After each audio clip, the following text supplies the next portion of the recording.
Hello, everyone, and I pray that this message reaches everyone in great spirits. My name is Nicole. It is Creative One on YouTube, and I am First Lady for Life on Instagram. As you all know, I'm making these videos um, with the hopes to send a message and to be received by someone who needs it.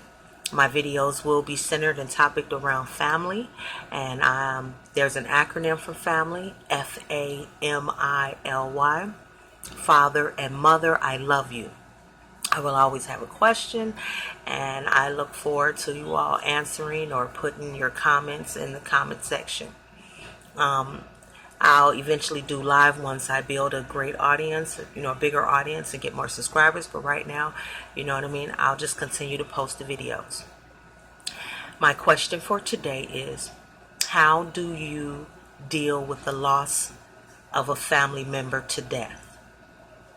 Now, I've lost quite a bit over the last 20 years in my family, and some of them have been immediate and a few of them have just been, in the family, but they all are very hurtful and painful. And we all deal with death differently. And when you look at other people's situations and you see what they go through and they deal with a death in their family, there's a difference to when you deal with a death in your family. When it hits home, it's affected differently. You're affected by it differently. You can be sympathetic towards somebody's situation. At the same token, when you're in that position and you've never been there, you're not able to describe exactly or prepare yourself because you didn't know. When my father's parents passed away, I wasn't close to them. I knew who they were. His father, I'd never really been around him as much, but I knew who he was. My grandmother, I spent more time with her. And I felt bad because I felt like I didn't cry like I, felt like I should have for her. I mean, if you want to say, just honestly, I was more there for my cousin. And with my cousin, I just wanted to, and I wanted to be able to express myself more, but I was just basically there for my cousins. And my dad, at the same time, I hurt and I knew she was gone. And I looked at her children and I looked at the family. It was like, wow, I wasn't feeling that way, but I felt that way. I was hurt. I just wasn't expressing it how they were. And that was due to the fact that there was bonds created, memories. I didn't have as many as I wanted to with her, so it didn't affect me quite as much. And finally, when I actually, I guess you could say, experienced it, the first time really, it was my grandmother, my mother's mother.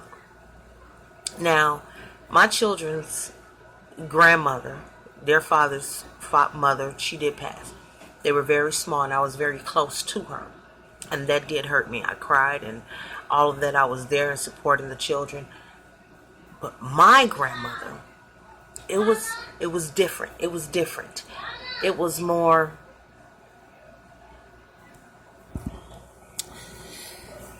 the difference is that was my grandmother, my mother's mother. I had the relationship. There was the bond. And I got hurt by it. It was unbelievable. I was married. I was staying in a whole nother state. And when I found out that she was sickly, there was a light that came on to say, you know what? You're finna enter a new realm. And I just did not quite grasp it. And then, when she finally did pass, I was living in another state. And when I came here to see her and I seen her in that casket, it tore me up. No more. And she used to sit here and tell me certain things like, what's going to happen, what you're going to do, because I'm not going to always be here. I didn't understand that talk. So how did I deal with her death? Well, her death dealt with me by saying, I'm here and it's happening.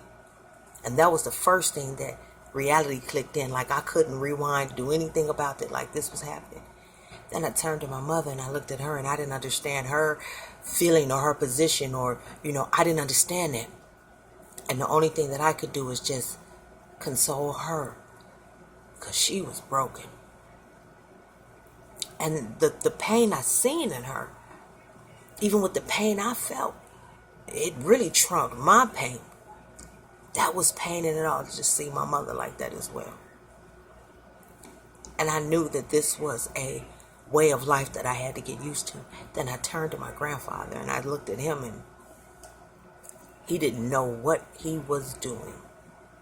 He didn't know what was going on. So I decided to turn to higher powers, and I began to pray more. I did, because I understand that life was different, and this was what was going to happen many more times to family members. And I talked about it to my husband. I even talked about it to his grandparents, and they told me to be strong, because this was a part of life that we could not dodge. And I started to tell them all these different things about my grandma, and they said, that's how you deal with it. And I understand. I was like, what do you mean? They said, you have those. They can't take it from you. They said, look how it light up your face when you talk about it. And you see it now. What I would give for this woman to come back and curse me out right now, you baby, what? Her cooking? That's how I cope. I pay it forward with the things that she taught me. Because it took for her to go for me to realize she had given me so much more that was intangible, that was worth more than any tangible thing she had gave me. So I start, just keening in on that and saying, that is my medicine. Now, later on, a few years after my grandmother passed, a cousin of mine passed. His name was JJ. This was more of a horrific death, and it hurt me. We were very close. Me, him, and his sister, we were the three amigos, very close. And when his sister called me and, she told me to sit down and she told me what happened, I couldn't believe it. I was devastated. I despised the anger that harbored and kind of just takes over our streets with the youth in society. And his death was just it was tragic. To just know that he went through that he literally went through that to go to the next realm, it messes me up. And it messed me up from that day I found out. And once again, I kind of turned to my husband and other people and were like, what the heck is going on? You either fighting a deadly disease or illness, natural causes, or you're fighting the people out here. What the hell? And what do you know? About 2 years later, my husband was killed. I became a widow. I didn't see that one coming.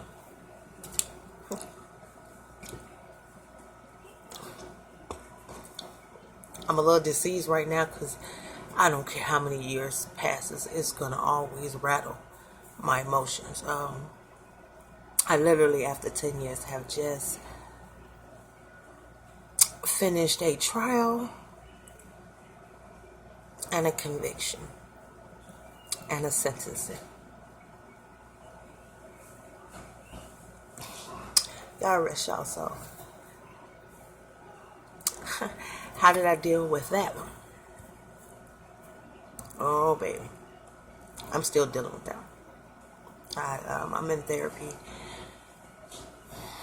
I had to ID his body. I had to get his possessions.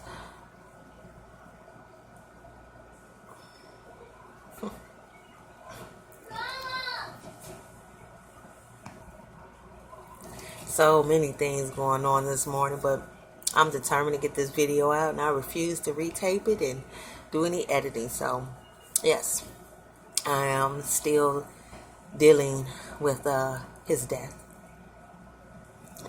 It hurts. But once again, the way that I deal with it is that I pay what he taught me forward. I was able to love again because he loved me, and I had so much more love to give that I knew it wasn't over. And once I got out of that shell where is it that I was just mad at the world because he was gone, I decided to open up my heart and begin to love again. And when I did, I found a wonderful man, and we've been together, man, almost 9 years now. But nevertheless, I buried my husband, and I continued to deal with him. I dealt with the trial and all of that of his death 10 years later, but thankful it did not turn into a cold case. I have a lot of memories of him. He was a very funny character, but he really helped in the progress of my growth, and I am still growing, and he really played a big part in my growth. He stepped in and gave my children the father that they necessarily didn't have and needed in the home, and I love him for it. We went through our changes. It was not pieces and cream, but he didn't deserve to go out like that. But that loss of him, you couldn't have paid me to believe that I was going to actually become a widow at the age I did. It was so young because he was young. And when it's all said and done, I was just so hurt, and a part of me just looked like it died inside of me. And I had almost begun to just shut down on so many levels because I didn't know this realm.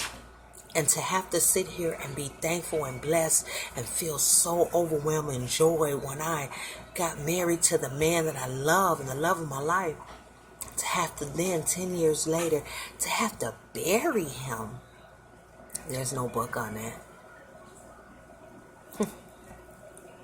You're not even really able to be prepared for it, even if there's an illness involved. The only thing you can do is just, you know that this is going to happen, but at the same time, once they go and it's actually gone, that pain is not going to be any less hurtful. The fact of the matter of how he died and he was killed, that is painful. To just know that when your memory reflects on that, you have no choice and you are not even able to stop that vision from coming back to you. But even with that vision comes all of the other beautiful visions that that we had together. I mean, come on now, 10 years, of course. Yes, I don't know if you can see it, but let's see. I tattooed his name on me a year or two, I'm not remembering, a year or two after we were married. And we married in 99. And he was just such a jokester, but at the same time, he always had to prove something and show people how he was. So, of course, he went and he got my name on his name. He is literally buried with my name on his name. I love this, and you see how much joy it brings to me because I know this. And I know he's sitting and he looking like she never covered it up. And the man that I am in love with now, that I am currently in a relationship with, he never became intimidated by this tattoo on my neck. He never asked me to rid it or nothing. He understands what he stepped in. So I know what this means to me, and it helps me. It helps me.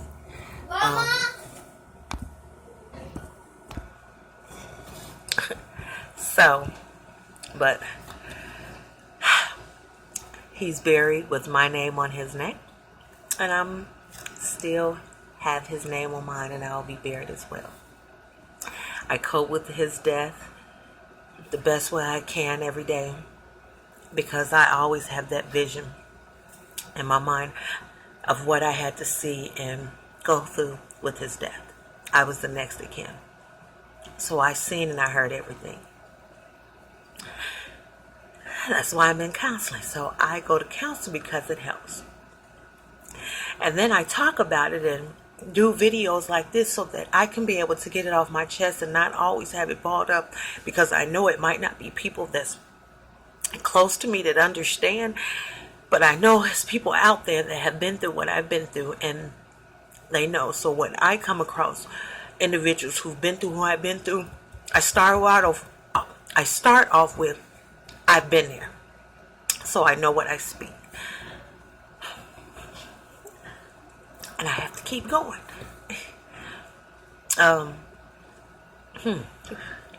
Now, next, and almost like 2 years, almost 2 years, a year and a half after my husband passed away, my dad passed,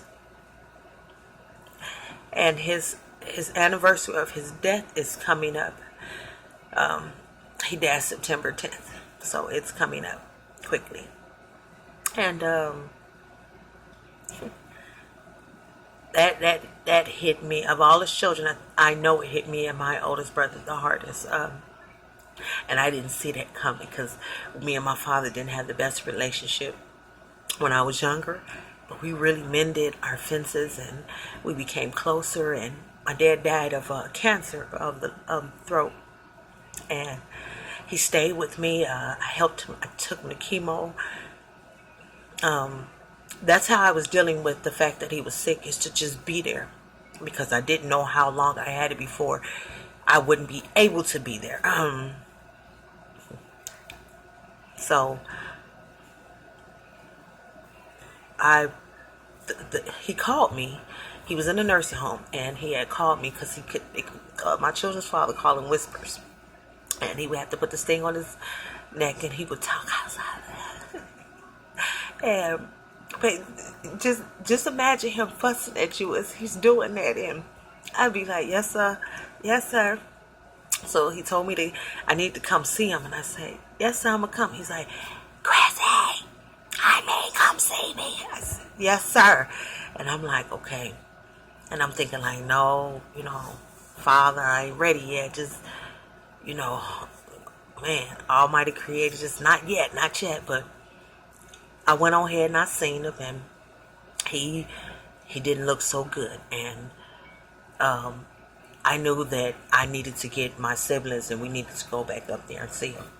So I took my children with me that day, and we took some pictures, and he enjoyed seeing them and everything. And some said that we need, I called after I seen him, I knew it was getting closer. I could tell by the way he looked. So I reached out to my brother and most of my siblings, and what was fortunate is that we all was able to get there to see him, except my baby brother, the day before he passed. So the day before he passed, it was me, my oldest brother, my mother, and my children. We were at the nursing home with him, and I remember I read his chart, and it said do not resuscitate, and I was about to snap, and he kind of looked at me in that old father tone and was like, you better not snap on nobody, because I'll go off on somebody. So he just looked at me like, no, this is my wish. And that's when I knew this. He was at peace. He was okay, that he was ready to make this transition. So I had to respect that and be at peace with it too. So I knew it wasn't the time to kind of snap off. So nevertheless, my baby brother was the only one that didn't get there. So I got the call that morning. My mother called me like 5 and let me know that my dad had transitioned. My uncle had went up there, and they told him. They called my uncle, and my uncle went up there and he told my mom. So how I dealt with his death is just love the fact that we mended our relationship long before he even got sick. He got sick. So people always say, you look just like your dad, you look just like your dad. And I'm so thankful that we did, because he stepped up as granddaddy of the year. Oh, he get that.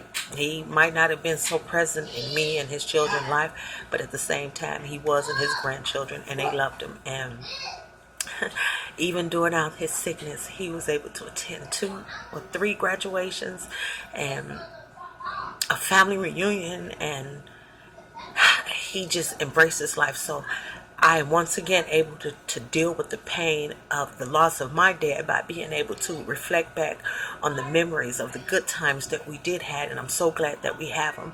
I also listened to the things that he taught me, and it resonated and it made sense, and I was just so thankful. So thankful. So God rest your soul, Daddy. Miss you dearly. Then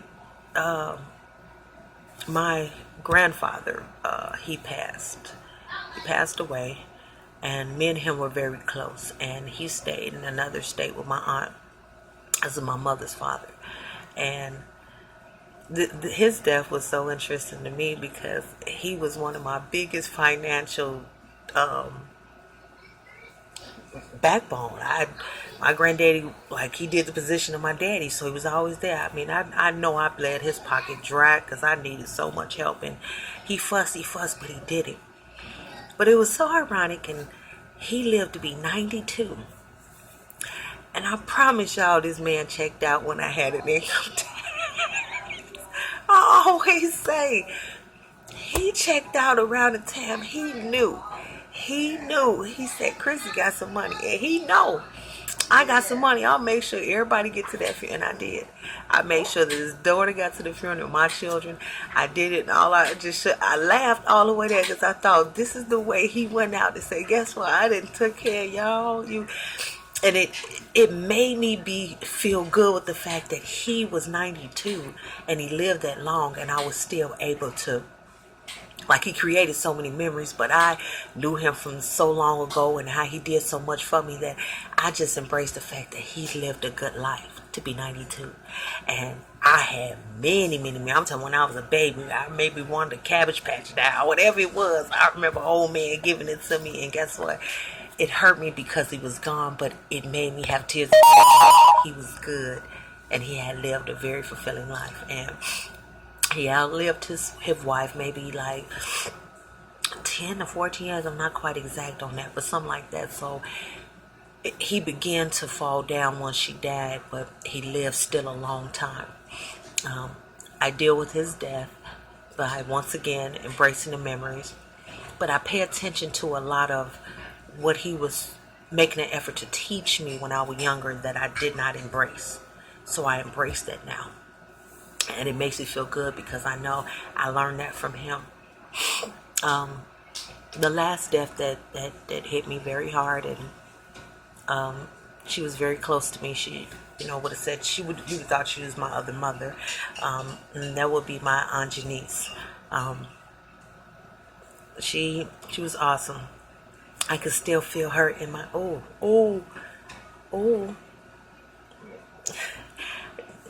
might be too deep for y'all, but I do feel like I felt her. She had the best hugs.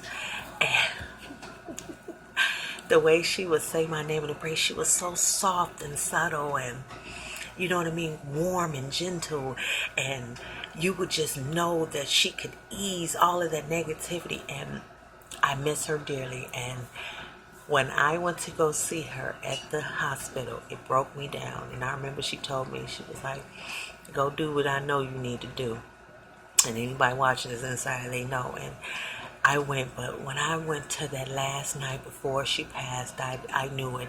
And I just laid by her bed and I thought, this is it. And what helps me is that despite a lot that she went through, how she had such a gentle heart, I utilized that. She used to always say, she's like, Christy, you are my child. She used to tell my mother, you just had Christy's really my child. And it's crazy because I kind of remind her so much of her daughters, and we both are really close. And I embrace the fact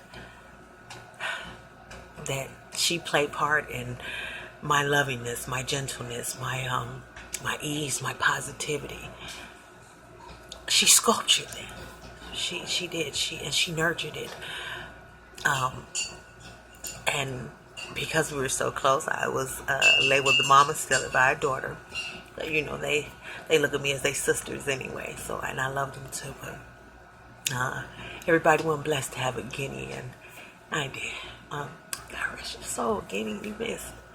So, how do you deal with the death of a loved one?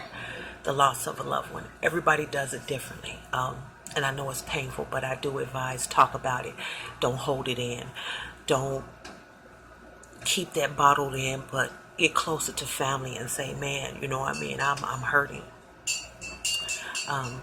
I pray that this resonated with some of you all. You know, it hit home, made you all feel like, man, I need to speak, or I need to, you know, let a lot of this pain is that I have out about this loss and death of a loved one, because we all go through it and actually deal with it. My heart and prayers go out to you all for the loss of all of your loved ones, and I ask higher powers to send you strength and guidance to be able to deal with that pain during these times. I thank you all for tuning in. I would really and greatly appreciate a like and a subscribe button. Once again, my aim is to put out this message, you know, be received by someone who needs it, build up an audience, and we take it to bigger and better levels. Thank you all once again. Peace and blessings, and enjoy the rest of your day. Bye-bye.